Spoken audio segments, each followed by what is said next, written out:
There's a reason some men in their 20s act like teenagers, and some teenagers carry themselves like grown men.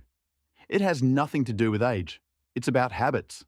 Today, we're breaking down 6 habits that separate the boys from the men. And trust me, by the end of this video, you'll know exactly which side you're on. 20 ways to respect yourself. 1. Stop looking for who is not looking for you. 2. Stop begging. 3. Stop saying more than is necessary. 4. When people disrespect you, confront them immediately. 5. Don't eat other people's food more than they eat yours. 6. Reduce how you visit some people. 7. Invest in yourself, make yourself happy. 8. Stop entertaining gossip about other people. 9. Think before you talk. 80% of how people value you is what comes out of your mouth. 10. Always look your best. Habit number 1. Self-respect. Stop looking for people who aren't looking for you. Stop begging. This right here is the foundation. A man who doesn't respect himself will never earn respect from anyone else. Today I want to talk about 3 ways that you can level up as a man. Number 1 is going to be creating structure, and there's 3 things that go into this. One of those things is having a consistent morning routine to build great habits. Another key component is getting a solid job and showing up on time and being the hardest working man in the room. And lastly, get your own place, have your own car, be able to stand on your own 2 feet, don't depend on others to pay your bills. Number 2 is finding your purpose. Stop coasting through life thinking that everything will fall in your lap. Try as many things as you can until you find what you love and attack it daily. Set long-term goals for yourself and create daily systems to help you reach those goals. These things will help you create a roadmap to the success you want in your life. Number 3 is eliminating distractions and harmful habits. Whether it's drinking and partying too much or bad financial decisions, hold yourself accountable and seek help in the areas you fall short. Stick to these things, and over time, you'll go into the man that you strive to be. Habit number 2. Structure. Morning routine. Show up on time. Get your own place. Boys just let life happen to them. Men build structure around their goals. That's the difference. 3 ways to level up as a man. Number 1, eliminate distractions. In a world full of noise, staying focused is crucial. Identify what is wasting your time. Is that social media, people, endless scrolling, and then cut it out. Number 2, structure your life. Every successful man has a plan. If you don't have a structure, you're drifting. So create a daily routine. Set goals and stick to them, whether it's your fitness, work, or personal growth. Structure is the foundation that will keep you disciplined and focused. Find your purpose. Take time to reflect on what drives you, excites you. Once you've found your purpose, every decision becomes clearer and every action becomes more meaningful. If you want me to help you level up, comment the word community. He said it perfectly. Eliminate distractions. Structure your life. Find your purpose. Those 3 things alone will put you ahead of 90% of men your age. Choose your friends correctly because they are a reflection of you. You must surround yourself with people that have a similar vision. How can you expect to get to the top if you're around a circle of people that are very comfortable with being at the bottom? If you really want to become the best version of yourself as a man, you need to be accountable. And accountability comes with looking at your circle and actually asking yourself, are these people helping me get to where I need to get to, or are they holding me back? I've even noticed that the smaller my circle got, the clearer that my vision has become. You need to choose your friends correctly because they are an extension of you. They're a reflection of you. Imagine one of your friends got into a situation and just by association, he is now bringing you down, or that person is now bringing you down. I want you to envision where you truly want to be. And if you can't see your friends or your peers or that person a part of that vision, you got to do what you need to do as a man and cut them off, because if they're not on the same energy, wavelength, vibration as you, it can hold you back for life. But don't surround yourself with bums. Surround yourself with winners, people that inspire you, bring out the best in you, and deliver back. Habit number 3. Your circle. Look at your 5 closest friends. Are they pushing you forward or holding you back? A boy hangs out with whoever is available. A man chooses his circle intentionally. 5 signs someone is emotionally mature. Number 5, they take genuine accountability for their actions. They express how their behavior affected others, and they share a plan on how their behavior is going to change in the future. This is a sign of emotional maturity because they're able to put their ego to the side in order to try to repair relationships. The 4th sign of an emotionally mature person is that they acknowledge their limitations. They say things like, I don't have an answer for that. I'm going to have to look more into it, instead of just having an answer for everything. Acknowledging gaps in knowledge is a sign of true maturity because you're not just giving out false information. The 3rd sign that someone's emotionally mature is that they are emotionally vulnerable. A person who's emotionally mature can express their feelings, especially negative ones, in a respectful and polite way. Doing this can help resolve conflict instead of leaving it unresolved or escalating the conflict. The number 2 sign that someone's emotionally mature is that they can accept when things don't go their way. An emotionally mature person can accept the challenges that life brings without having to throw a tantrum or deny reality. And the number 1 sign that someone's emotionally mature is that they look for different viewpoints than their own. Even if they don't agree with another person, they can still have a respectful conversation with them. Habit number 4. Emotional maturity. Taking accountability. Putting your ego aside to repair relationships. This is what separates a boy from a man more than anything else. The inability to take accountability. Whew, let's talk about it. When somebody gets confronted about their behavior or something that they did, instead of just saying, "You're right, I messed up," they have to spin it and bring it back to you. That's exactly what I'm talking about. It's giving, "I was the favorite and mommy never told me the truth." It's giving, "I've never been held accountable a day in my life." It's giving, "I can't handle being the villain in somebody else's story, so I must deflect." Because being called out doesn't mean somebody's attacking you. Sometimes it's just feedback. You don't have to match energy. You need to reflect and grow. Accountability is not a threat, it's maturity. And a lot of y'all are still fighting that battle. She nailed it. When someone confronts you about your behavior and your first instinct is to spin it back on them, that's a boy move. A real man says, "You're right, I messed up," and he means it. There is a very specific green flag in a man that shows he's maturing in a relationship.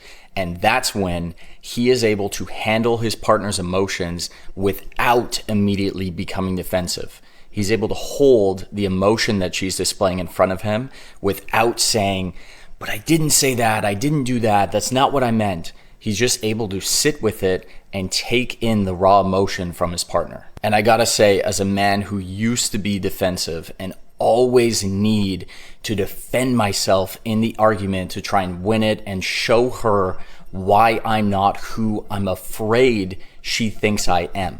But there comes a point when you realize as a man, her emotions are not the end all be all definition of who I am.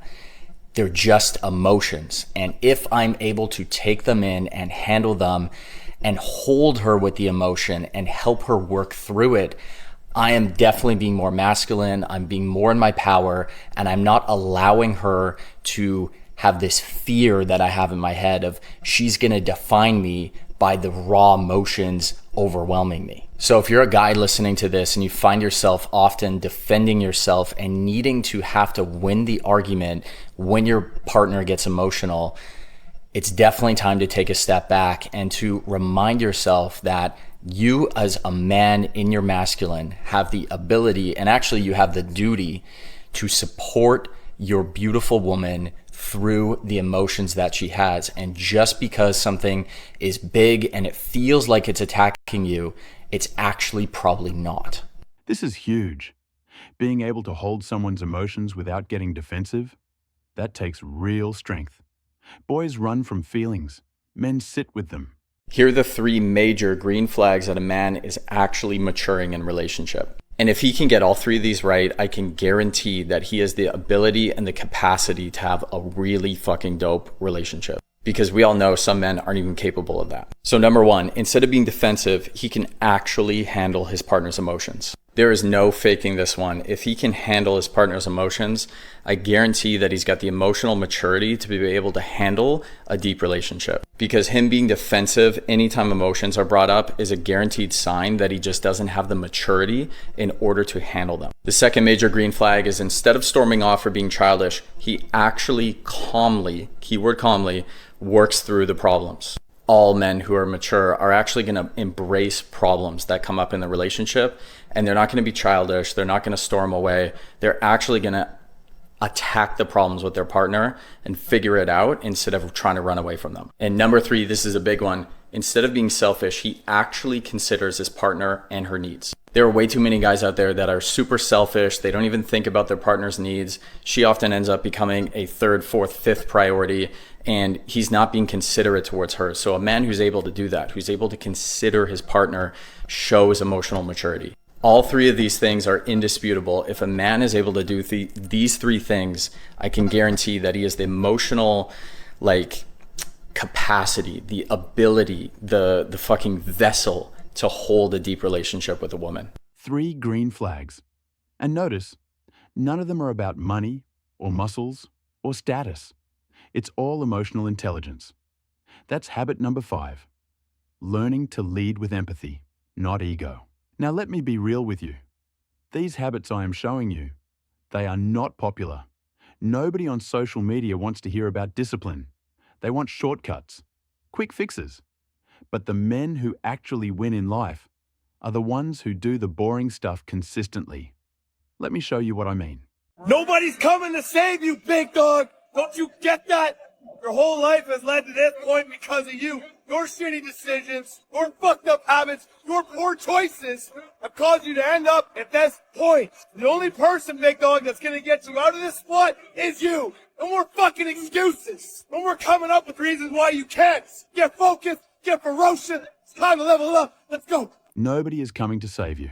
Read that again. Your habits, your choices, your decisions led you to where you are right now. And only you can get yourself out. It doesn't matter if you're stressed. It doesn't matter if you're hurt. It doesn't matter if you're upset. It doesn't matter if you're frustrated. If your discipline is on point and your mental toughness on point, you're going to be able to execute in spite of the situation being that way. And you're going to move forward whether you feel good or not. And once you can move forward whether you feel good or not, nobody can fuck with you. Okay? Because everybody else quits when things get hard. Everybody else quits when they get sick or they have an excuse or they get in a funk or they get, whatever. If you're able to operate even when things are hard, you can't be fucked with. Habit number 6, discipline. Doing what needs to be done whether you feel like it or not. That's the ultimate separator. Boys wait for motivation. Men rely on discipline. We think that discipline sucks, like not getting to eat everything you want, not getting to do everything you want. We think discipline is a punishment, but actually nobody has a shittier life than a person who has no self-control, no boundaries, no rules. Think about that.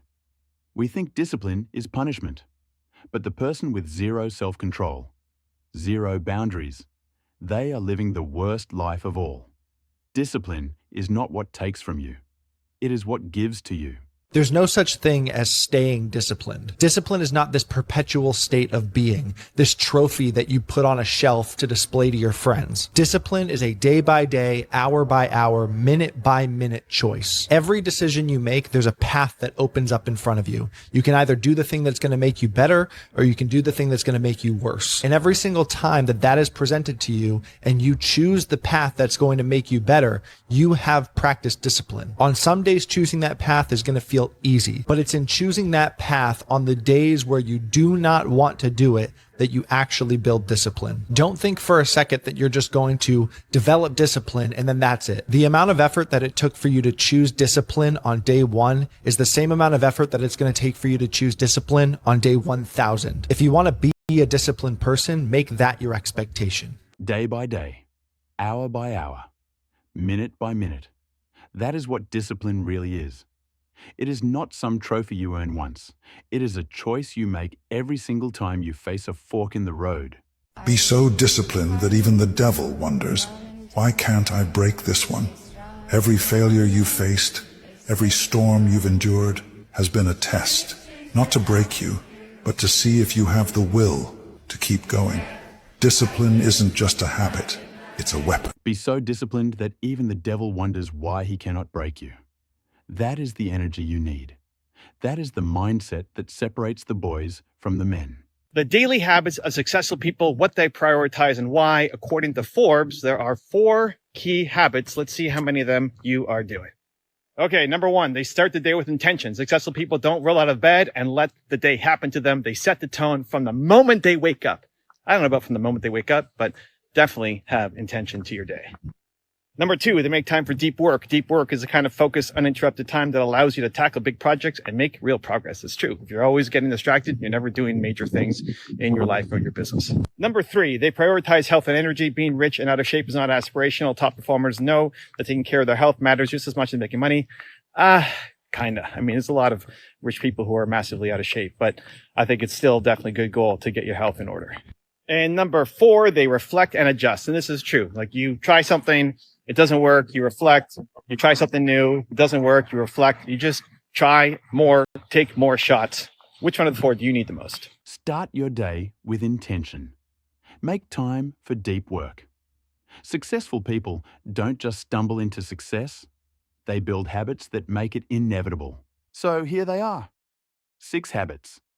Self-respect, structure, circle, emotional maturity, accountability, and discipline. You don't need to be perfect at all 6, but if you commit to working on them for the next 30 days, you will be a completely different man. I promise you that. Drop a comment telling me which habit you need to work on most. And if this video helped you, subscribe because we're just getting started.